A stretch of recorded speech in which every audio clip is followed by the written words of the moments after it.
Hello, boys and girls. My name is Christopher Columbus. You've probably heard a lot about me. I would like to tell you some things you just might not know. I was born in Italy in 1451 and started sailing on ships when I was just a teenager. I went on many voyages to trade with other lands for things that Italy did not have, like spices.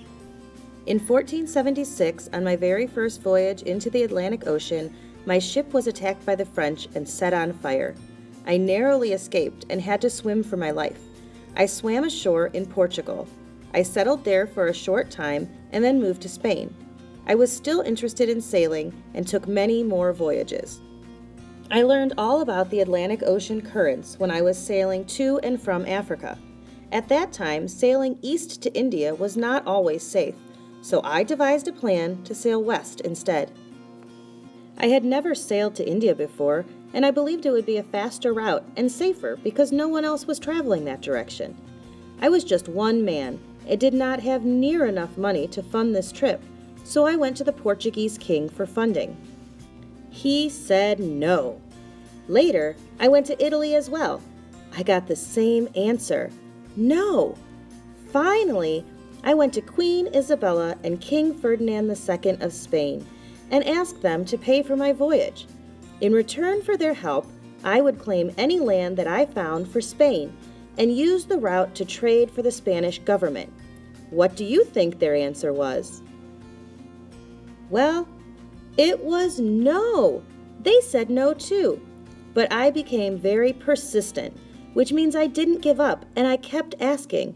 And eventually, they said yes, and I was given 3 ships to sail west for India. I left Spain in 1492 on the Santa Maria with the Nina and Pinta alongside. We sailed for 36 days and landed on a small island which is now known as the Bahamas. I thought I had landed in India, so I called all of the natives there Indians. Boy, was I wrong. I was nowhere near India. I had discovered a whole new world. As we were preparing to sail home, the Santa Maria wrecked on a reef, and some of the men used the lumber from the wreck to build a settlement. They remained there in what we named Christmas Town, and we returned home to Spain. When I returned home, I gave a glowing report of the ease of the trip and the wonders and riches that we had found.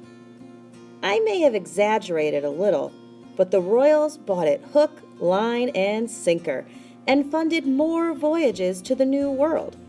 I returned 3 more times, and eventually the king realized that I had misrepresented the amount of riches that were available in the New World.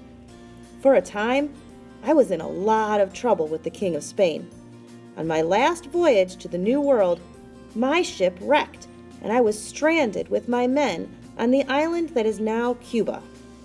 Spain sent a rescue party, and I was returned back home to Spain yet again. I bet you would be surprised that during my expeditions, I made many contributions to your life. I brought horses and wheat from Europe, and coffee and sugar from Africa to the New World. I also brought new diseases from Europe that the natives were not able to withstand. I died believing that I had been successful and had found a new route to India.